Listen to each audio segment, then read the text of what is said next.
নমস্কার বন্ধুরা, কেমন আছেন সবাই? আশা করি সবাই ভালো আছেন আর আপনাদের ভালোবাসা আশীর্বাদে আমরাও খুব ভালো আছি। আমি হেমলতা পাহাড়কলি কুসুমকলির পক্ষ থেকে আপনাদের জানাই স্বাগত। পাহাড়কলি কুসুমকলির পক্ষ থেকে আপনাদের জন্য নিয়ে আসছি আবারও একটা নতুন ব্লগ ভিডিও। তো সঙ্গে থাকবেন আর সম্পূর্ণ ভিডিওটা অবশ্যই দেখবেন। ভালো লাগলে লাইক কমেন্ট শেয়ার করতে ভুলবেন না। আমার চ্যানেলে প্রতিনিয়ত ঘোরার ভিডিও, পাহাড়ের ভিডিও, নদী নালা পর্বতের ভিডিও, অনেক সময় আর বেশিরভাগ ক্ষেত্রে আমার হোমস্টের ভিডিও দিয়ে থাকি। কিন্তু আজকে একটু নতুন করেই তুলে ধরলাম। আজকে হচ্ছে রথযাত্রা। বছর ঘুরে ফিরে আসলো রথযাত্রা। তো রথযাত্রা একটা রথের মেলা। ছেলেরা সবাই বায়না ধরেছে যে রথের মেলাতে যাব। আর রথের মেলাতে না গেলে কি হয় বলুন? তো ছেলেদের সেই বায়না পূরণ করতে আজকে আমরা চললাম রথের মেলাতে। তো চলুন সঙ্গে থাকুন আর সম্পূর্ণ ভিডিওটা অবশ্যই দেখবেন। আমরা জানি রথযাত্রা মানে পুরীর রথযাত্রা হলো সর্বোত্তম রথযাত্রা। সেখানের তুলনা করা যায় না। সেই রথযাত্রা কিন্তু অপূর্ব সুন্দর আর সঙ্গে একটি পূর্ণ তীর্থযাত্রাও। তো যাই হোক, সেই পুরীর রথযাত্রা দেখার সৌভাগ্য সবার ভাগ্যে নেই। আমরা এখনো পর্যন্ত পুরীর রথযাত্রা দেখতে যেতে পারিনি। যাই হোক, যদি কোনোদিন ঠাকুর সেখানে ডাকেন তাহলে অবশ্যই সেই পুরীর রথযাত্রা দেখতে যাব। কিন্তু পুরীর রথযাত্রা দেখতে না গেলে কি হবে? আমাদের সামনাসামনিও তো রথযাত্রা হচ্ছে, আমাদের সামনাসামনিও তো সেই রথের মেলা হচ্ছে, রথ টানা হচ্ছে। হয়তো পুরীর রথের মতো নয়, কিন্তু রথযাত্রা যেটা বা জগন্নাথ মহাপ্রভু তিনি তো সব জায়গাতেই আছেন। যেখানে যেভাবে তাকে মানেন উনি সেখানে সেইভাবেই বিরাজ করেন। যেখানে বড় করে মানা হয় সেখানে হয়তো সেই রকমভাবেই বিরাজ করেন। আর যেহেতু আমাদের পাড়া গ্রামে ছোট করে অনুষ্ঠান করা হয়, তো ভগবান ছোট হলে কি হবে, কিন্তু ভগবান সেখানেও কিন্তু সেইভাবেই বিরাজ করেন। তো আমরা চললাম বলরামপুরের রথযাত্রা দেখতে। আর আপনারা কমেন্ট করে জানাবেন যে কে কে পুরীর রথযাত্রা দেখতে গেছেন বা পুরীর রথযাত্রা কতবার দেখতে গেছেন, আর পুরীর রথযাত্রা কীরকম হয়। পুরীর রথযাত্রা কি আমাদের এই বলরামপুরের রথযাত্রার সঙ্গে কিছু মিল আছে? যদিও থেকে থাকে তাহলে অবশ্যই কিন্তু কমেন্টে জানাবেন। আর এই যে নতুন 3খানা রথ দেখতে পাচ্ছেন, আগামী বছরই ছিল এই রথযাত্রার পূর্ণ 100 বছরের পূর্ণ রথযাত্রা। তো আগামী বছরই রথগুলোকে নতুন করে তৈরি করেছেন। আর যিনি এই রথগুলোর নকশা তৈরি করেছেন, নতুন করে এই রথগুলো বানিয়েছেন, ওনাকে অসংখ্য অসংখ্য ধন্যবাদ সেই শিল্পীকে আমাদের বলরামপুরে এত সুন্দর একটা রথের প্রতিস্থাপনা করার জন্য। যাই হোক, পুরীর রথের মতোই কিন্তু এখানে 3খানা রথ রয়েছে। একটা হচ্ছে জগন্নাথ দেবের রথ, আর একটা হচ্ছে বলরামের রথ, আর একটা হচ্ছে মা সুভদ্রার রথ।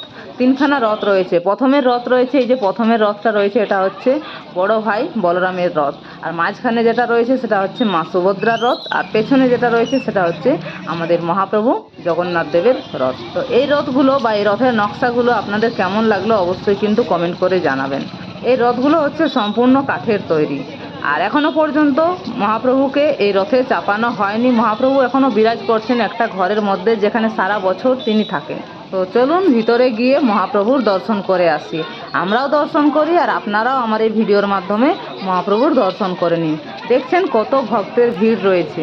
আর এখানে আমি আরও একটা জিনিস দেখলাম, এখানে খিচুড়ি হিসাবে মহাপ্রভুর প্রসাদ বিতরণ করা হয়। বলরামপুরের সমস্ত নগরবাসী সবাই কিন্তু এই প্রসাদ গ্রহণ করেন। যারা সামনাসামনি আছেন তারা বাড়িতে নিয়ে গিয়ে সবাই মিলে খান, আর যারা দূর দূরান্ত থেকে আসেন তারা কিন্তু এখানে বসেই খান, যে যেখানে পারেন সেই খিচুড়ি ভোগ। আর এই যে এই ভিতরে ঘরের মধ্যে আমার মহাপ্রভু বিরাজ করছেন। পুরোহিত পুজো করে সমস্ত ভক্তগণকে তিলক দিয়ে ভোগ প্রসাদ বিতরণ করছেন। রথের মেলা প্রতি বছর হলে কি হবে, আমার কিন্তু এই রথের মেলাতে আসতে ভীষণ ভালো লাগে। আপনাদের কেমন লাগে বা রথের মেলা দেখতে কার কার ভালো লাগে অবশ্যই কিন্তু কমেন্ট করে জানাবেন। আমার দেখা আমাদের এই এলাকায় সবথেকে বড় রথযাত্রা হলো এই বলরামপুরের রথযাত্রা। এই বলরামপুরের রথের মেলা দেখতে কিন্তু অনেক দূর থেকেও মানুষ আসে। বলরামপুরের বাসিন্দা যারা আছেন, ওনাদের আত্মীয় যত দূরেই থাকুক না কেন এই রথের মেলাতে অবশ্যই এসে পৌঁছান। আর যাদের কোনো আত্মীয় বাড়ি নেই তারা কিন্তু শুধু এই রথের মেলা দেখতেই এই বলরামপুরে আসে। আর এই মেলার মধ্যেও কিছু পুরোহিত রয়েছে যারা বিভিন্ন ডিজাইন করে তিলক দিচ্ছেন। যাই হোক, আমিও একটা ওং ডিজাইনের একটা তিলক নিয়ে নিলাম। এইখান থেকে রথ টানা হবে বাজারটা শেষ করে কিছুটা দূর পর্যন্ত। তো সেখানে মহাপ্রভুর মাসির বাড়ি বলা হয়। সবাই সেই জায়গাটাকে মাসির বাড়ি বলেই জেনে থাকে। রথ টানা শুরু হতে এখনও কিছুক্ষণ বাকি রয়েছে, তো তাই আমরা সেখানে আর দাঁড়ালাম না। আমরা সোজা বেরিয়ে আসলাম সেই মহাপ্রভুর মানসি বাড়ি। তো মানসি বাড়িতে এসে দেখুন কি পরিমাণে ভিড় জমেছে। এখানে জমেছে প্রচুর মেলা। এখানে দূর দূরান্ত থেকে লোকেরা এনেছে দোকানপাট, বিভিন্ন ধরনের দোকান, খাবারের দোকান, অনেক রকমারি জিনিস, খেলনা, বাচ্চাদের খেলনা। আর এখানে বসেছে এবছর মিনা বাজারও, যাতে মানুষের আকর্ষণ আরও একটু বেশি করে বাড়ে। এখানে এসে আমরা যা দেখলাম সেটা সব থেকে বেশি, তা হলো এই যে কাঁঠাল। দেখতে পাচ্ছেন আপনারা, সম্পূর্ণ অনেকটা এলাকা জুড়ে শুধু কাঁঠাল আর কাঁঠাল, পাকা কাঁঠাল। এগুলো কিন্তু পাকা কাঁঠাল, সব বিক্রি করতে এনেছে। কোথার থেকে এনেছে জানি না। এই মেলাতে এটাই কিন্তু সব থেকে বেশি দেখলাম। যেদিকে দেখছি শুধু চারিদিকে কাঁঠাল আর কাঁঠাল। মেলাতে এসেছি ছেলেদের অনেক রকম বায়না নিয়ে। সবাই নিজের ইচ্ছা নিজের মতো প্রকাশ করেছে। কেউ হয়তো খেলনা গাড়ি কিনবে, কেউ ফুচকা খাবে।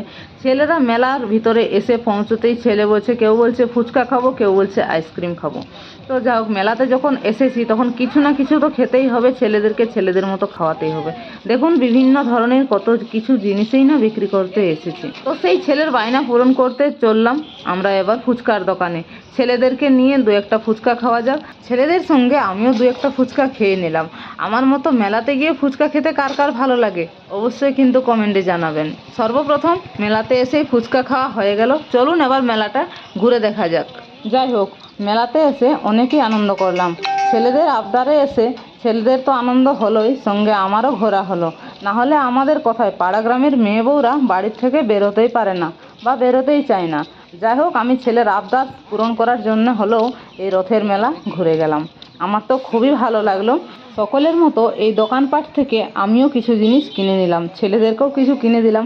ছেলের আবদার ছিল ডাম্পার কিনবো, ডাম্পার গাড়ি কিনবো। ছোটোবেলায় আগে হয়তো বলতো জেসিবি কিনবো, ট্রাক্টর কিনবো, কিন্তু এবারে নয়। এবারে জেসিবি ট্রাক্টরের প্রতি ইন্টারেস্ট নয়, এবারেও ডাম্পার নেবে। যাই হোক, ওকে ডাম্পার কিনে দিলাম। আমিও নিজের ইচ্ছা মতো দু চারটা জিনিস কিনে নিলাম। আমাদের খুবই সুন্দর কাটলো আমাদের এই রথের মেলা। কার কেমন কাটলো কমেন্টে জানাবেন নিশ্চয়ই। তো বন্ধুরা, এই ছিল আমাদের বলরামপুরের রথের মেলা। বলরামপুরের রথের মেলা দেখতে কে কে এসেছিলেন? আরও একটা জিনিস, আমার ভিডিও কে কোথা থেকে দেখছেন অবশ্যই কিন্তু একটু কমেন্ট করে জানাবেন। জানলে আমি কিন্তু খুশি হব। আর আমার চ্যানেলে নতুন হয়ে থাকলে সাবস্ক্রাইব করে পাশের বেল আইকনটি প্রেস করে রাখবেন, এরকম আরও নতুন নতুন ভিডিওর নোটিফিকেশন সবার আগে পেতে। তো বন্ধুরা, ধৈর্য ধরে সম্পূর্ণ ভিডিওটি দেখার জন্য অসংখ্য ধন্যবাদ। আজকের মতো এই পর্যন্তই। দেখা হচ্ছে এরকম কোনো আরও নতুন ভিডিওর সঙ্গে। সবাই সুস্থ থাকবেন, ভালো থাকবেন, সাবধানের সঙ্গে মেলা ভ্রমণ করবেন।